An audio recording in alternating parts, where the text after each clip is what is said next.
We were tasked with analyzing and coming up with strategies for Proposition H, the Neighborhood Integrity Initiative, and the Community Wellness Fund. And we put in partnership with Housing Works because we used a lot of the information from you all and from Ruby to come up with our strategies.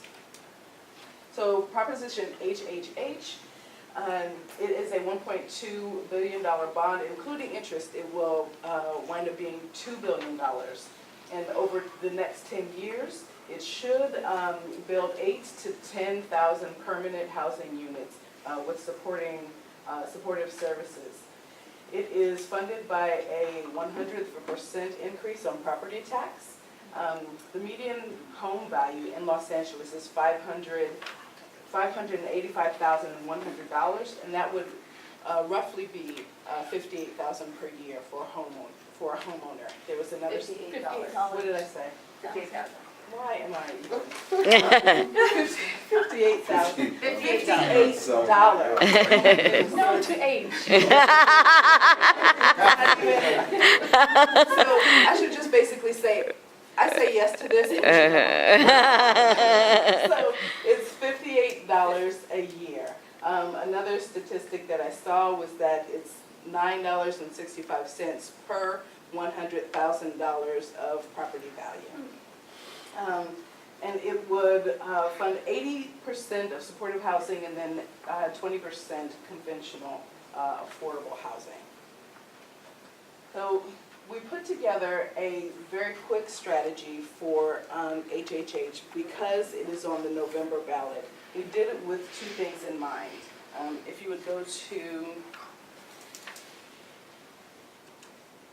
so there's a newsletter that we came up with right here, the Campaign Builder.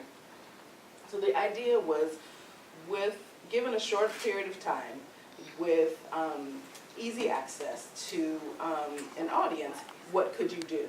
And having a conversation with Rudy was like, it's about people taking action, it's about them knowing that they have a number of things that they do. So if they can't go out and be on the street, that they could vote. And there was a quote that he said, which went into our strategy, and it was that this is your time and your chance to be part of the solution. So here, so right in here, well, if you scroll back up just really quickly. So the top of the newsletter gives a brief idea of what it is, a brief overview, and then steps that they could take. So if you scroll up, HHH is at the back of the ballot. So before people leave, we want them to know, don't go before you actually get here so that you can vote. If you keep going. The next thing that we thought of was how could we use social media to engage people. So we created a meme so people could change their Twitter and their Facebook profile page to this meme, and we incorporated part of what Rudy said, which was be part of the solution, and then hashtag yes on HHH. And so understanding that with Twitter, you only have a certain amount of characters. On Twitter, you use the hashtag HHH, yes on HHH, and then for Facebook, it's both yes on HHH and housing is a right. And then this is the meme, so they could download it and save it and use it. Another idea here was that Housing Works could connect with their partners and send it to them, so it could say, if you'd send this out to your audience as well, then like on November 3rd, there could be a massive change of your profile pictures.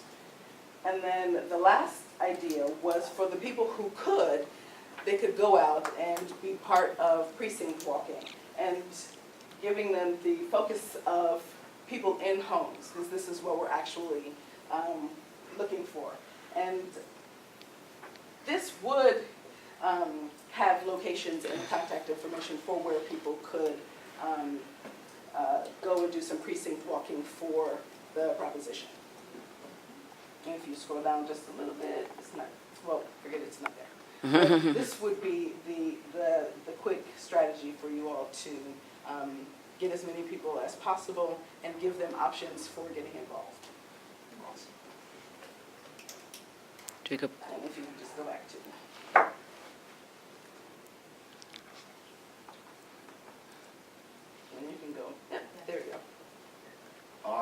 So, the next proposition we looked at was the Neighborhood Integrity Initiative. The Neighborhood Integrity Initiative will affect zoning policies and the ability to build new developments. It will also determine the power of the city to choose what type of housing developments will go up. What does it mean to be for this initiative? A yes vote would impose a moratorium on construction that increases development and density for up to 2 years. It also prohibits project-specific amendments to the city's general plan, which would significantly restrict the size and number of development projects. What does it mean to be against this initiative? A no vote would reject the initiative, leaving the city council and city planning officials with the authority to grant changes to the city's general plan for purposes development project, for proposed development projects. A short list of who is for and who is against. So who is for? People who are tired of the wave of mega high-end developments, residents in the areas that feel property values will increase, neighborhood councils, preservationist organizations, homeowner associations, environmental justice association, Los Angeles Coalition, and a whole bunch of other people. So some of the people who are against it, the United Way of Greater Los Angeles, the Los Angeles Chamber of Commerce, the Eli Broad Philanthropists, the Southern California Association for Nonprofit Housing, the Covenant House of California, the Los Angeles Mission, the Downtown Women's Center, Skid Row Housing Trust, Inner City Law Center, the Midtown LA Homeless Coalition. So we also thought it would be very important to have some kind of historical relevance to this. So historically, Los Angeles has had a practice of discriminatory zoning for its residents. Now, redlining, for example, would specifically keep a certain population excluded from obtaining housing in certain areas. The result was an obstacle in social and economic upswing, thus making the blockages and barriers harder and taller for one to leave these often segregated areas. Today, Los Angeles still has many zoning policies that contribute to these issues of homelessness and affordable housing. Moreover, with the current shortage of housing, it causes rental properties to skyrocket. This compels us to have a discussion about who is being displaced and who is being encumbered, who can afford to live in their neighborhood, and who is forced to move out. A same neighbor, better neighborhoods is one slogan that some community activists have used as resistance to the transformation of neighborhoods from longtime residents and the displacement of those residents by a new wave of gentrification. So why is it important to reevaluate the neighborhood integrity initiative? No one is wrong here and no one is completely right. The conservationists, preservationists, neighborhood councils, and others who would be for this initiative have historically experienced developer abuses, which has brought us to this conflict. However, it can be solved. If we are human and believe in human rights, that same belief should include housing rights. Our conversation should move from do we or do we not build housing to address our shortages, but to how do we build intelligently, inclusively, and most of all, respectfully. Development of mixed-use, mixed-income housing, multi-level building is imperative. To stop development would do a total injustice to human rights. However, we need to move fast and intelligently to address this infrastructural needs and the issues of our city. So we also created a PSA, about a minute long. So this is something that you can play. And hit the light. Is there volume? There are 100 people who need it. Yes, there are.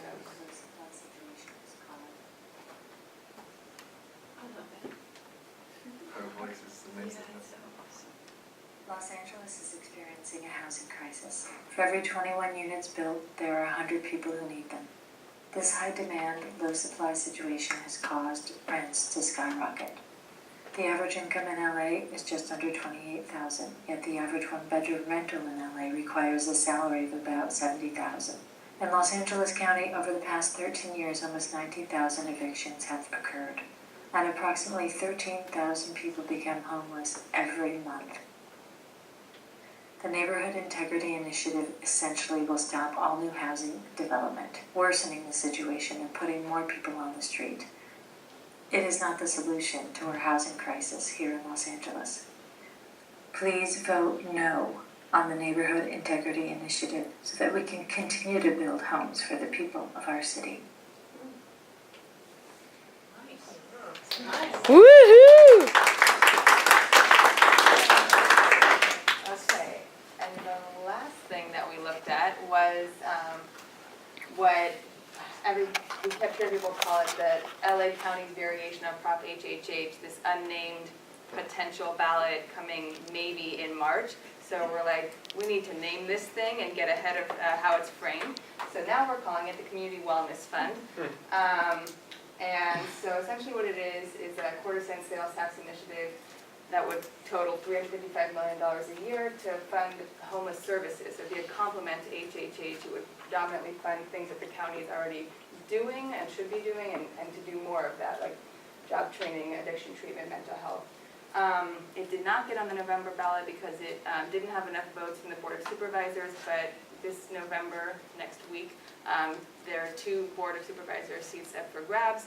And so a lot of this, whether or not this gets on the March ballot, depends on who gets those seats. So they'll be voting on whether or not it goes on the ballot December 9th. And there is already some support from homeless advocates that have said that they're in favor and would mobilize around this for March next month. So like we said, we kind of want to frame it around this making an investment in community wellness, and this is just an example of a kind of a flyer or a social media thing. It's not a complete flyer because it's not really a complete ballot initiative at this point. So we talked about getting ahead of the framing, putting that out there in that way in the media, and starting to get people to even know about this. We didn't find that many articles about it at all. It's not something that people seem to be too aware of. So because it's not yet on the ballot, the first steps for a campaign would be really to lobby the new county supervisors and see where they stand on this.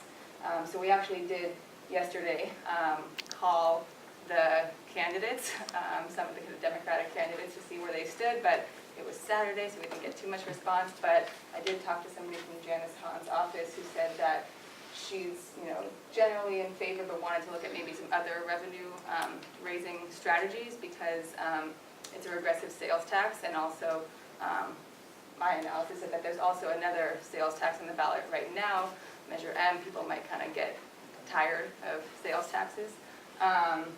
So there's still some tweaking that can be done. But once, let's say it does get on the ballot in March, so we would kind of have a strategy to create and disseminate short videos that connects the Community Wellness Fund to Prop HHH to show that there was a large support for HHH. We're assuming it's going to win, that this is kind of like the phase 2, and we need this to really keep people housed and provide those extra services. And then, March isn't too far away, so just hit the streets soon after that. And that's our ending slogan. Right. Thank you. Great. Did you- Yeah. Any questions or Question? open for anything? Any comment?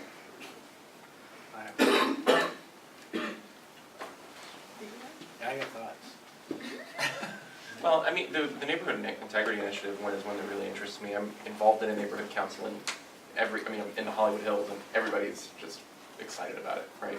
And so, so a lot of those people are not gonna change their minds, but for people who may be more on the fence or in those types of groups, what's the message that is gonna show them that this is not this?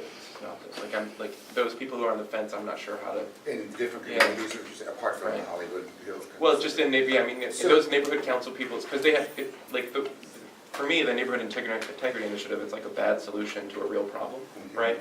So I don't know how to So I would say, because I'm actually part of my neighborhood council, which I live in Arlington Heights, which is part of the West Adams Yeah. UNC stuff. And so specifically in my little quadrant that I'm living in, we've had a couple of bouts with developers wanting to come in and literally only put so-called high-end, high luxury buildings, Yeah. not at all incorporating any kind of mixed use, mixed income, which turns us off.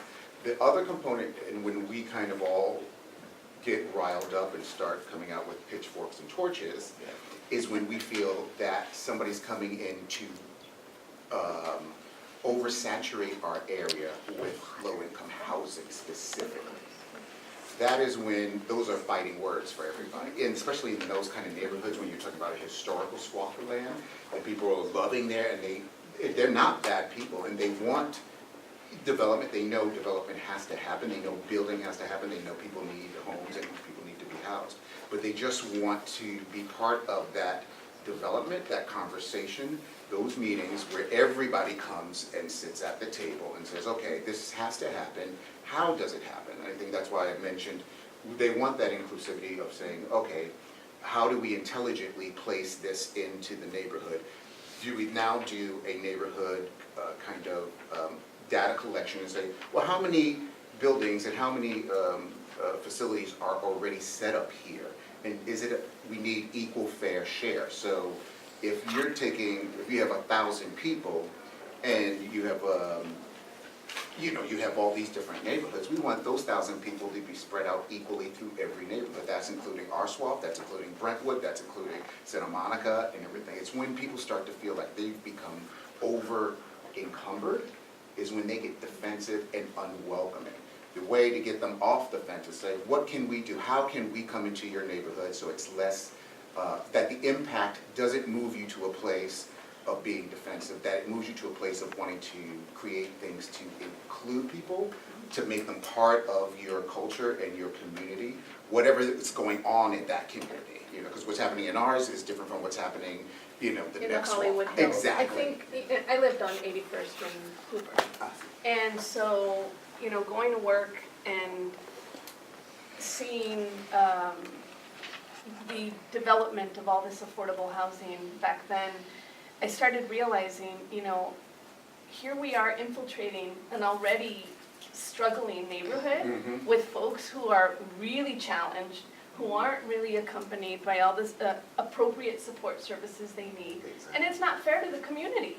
Then you get the other side of the spectrum in the Hollywood Hills, where it's like, well, I just don't want them here, period. See, Right? And it's like, how do we get the community to buy in that these folks that we're serving bring value? I think it's really a good angle, I hate to say angle, but how to say it, is how it is put out there. Because right now when people are looking and you say, oh, we're gonna house some homeless people, they're really thinking the negative picture and image of it. The reason why we created that commercial, and we talked about it just to like pace things, not so much of the dire situation, but the actual success stories. How are these people who were formerly without homes now in these neighborhoods participating in their neighborhood positively? Those are images. We live in an image society where it's just about not only sound bites, but it's about quick edits and just, let me see something good. Because right now, everybody's already preconditioned to see homeless, what are you thinking? A guy, a woman, mostly, a person of color, what do you call that, shopping carts. And that's it, and not productive. Right. But that's not the true story. Because Exactly. everybody, if they're given a chance to participate and be part of a society, a local community, they want that. And it's all part of, that's our whole ecosystem, because you can create, people have seen them create gardens where they come in and participate and grow and do stuff so that they feel there's a worth. Gives them back that key word, which we love talking about, is the dignity of being human. That is the soul of our consciousness, the soul of our community, to give everybody that opportunity to once again fulfill that level of dignity. Awesome. And so I want to get to John had a comment. I don't know. Well, I also wanted to say too, in regards to understanding the issue of homelessness and the lack of affordable housing, it wasn't all about the homeless. It was this real issue of what's happening with evictions, what's happening with the availability of housing. That's like one of the things that our PSA pointed out. It wasn't just about addressing homelessness, But let's look at this infrastructural issue. You probably know one of the 19,000 people that were evicted. You probably understand the realities of looking for apartments that are affordable. I mean, you making 70, 60, 50K, that's a nice amount of money, but if you still can't find affordable housing, it makes it a real issue for you too. And I think that was one of the things that I got out of the conversations that we're having. Only 10% of the homeless population represents the extreme far end of the spectrum, mental illness, chronically homeless. Then you have these people who are just, in between jobs, lost their job and they can't afford housing, not making enough money to afford their housing, have a bad relationship with the people that they're living in the house with and have to move because of the, whatever. So it was just making it not just about the homeless, but addressing it as a housing crisis that we're all a part of. Yeah, and that's, there's two things. One is the perspective, kind of actually what you were tapping into. From the community perspective, from the city's perspective, cities don't want to be, there's two, well, let me just hit the two pieces. The two pieces, one is that individuals moving into their community, they prefer them to be upwardly mobile, not overly saturated with people who are not upwardly mobile. These are people who are going to be at their housing 24/7 and just kind of trying to figure out how to, and so they don't want to be burdened by that. That's one piece. Then the other piece, which you were getting at, which is the low affordable rents, that where everybody, that we know people, they lose their jobs, things happen, and so they end up homeless. But they're upwardly mobile. They can, most individuals who have experienced homeless, who have been, who are well integrated into society, they had jobs, educated, and they find themselves sleeping on friends' couches. I think everybody's probably, I've been in that situation. And you're just kind of trying to find your way, but you're not going to get stuck there. You don't have a permanent disability. So those are two different challenges, and I think those two different challenges, if you're going to find a solution, you have to address them separately and not cross them and muddle them. So in terms of those individuals who are not upwardly mobile, the question of them being relegated to a ghetto or segregated or put in a containment area, which is the traditional way that humanity has handled those populations. That's only going to be solved through, I think, regulation and laws saying that you can't say no. The question is, how are you going to say yes? That's the On those individuals, and you're not going to just contain in a certain area. On the affordable side, with the upwardly mobile, that's just you build more and you make it so that the housing, so that individuals have enough discretionary income to further their education, have better health habits and all that. Like, those are two separate questions, and I think that those both have to be handled separately to make it work. Well, even the model that when we saw the building, which I loved, is that so you build the building, and you have within it already incorporated other support services for people. So you don't have to relegate those people who maybe have some kind of psychological problem or challenge. That people want to know in neighborhoods, there's some control factor. There's something there that you're not just dumping people and washing hands and saying, we wish them all the best, we did what we could, but you want to know if there's, like I love in the building they have your security and doorman. You're not a doorman, what do you call it? The guy who's doorman, lack of better words. That they that there's always somebody on site to control and monitor, so that people aren't just walking in and out and just doing what they want to do. That's how you handle that piece of it, I think. So, sorry. Yeah, so I thank you guys very much, this excellent presentation. Right. Team Cabbage. Thank you, Angela. Thank you, guys. Next. Last but not least,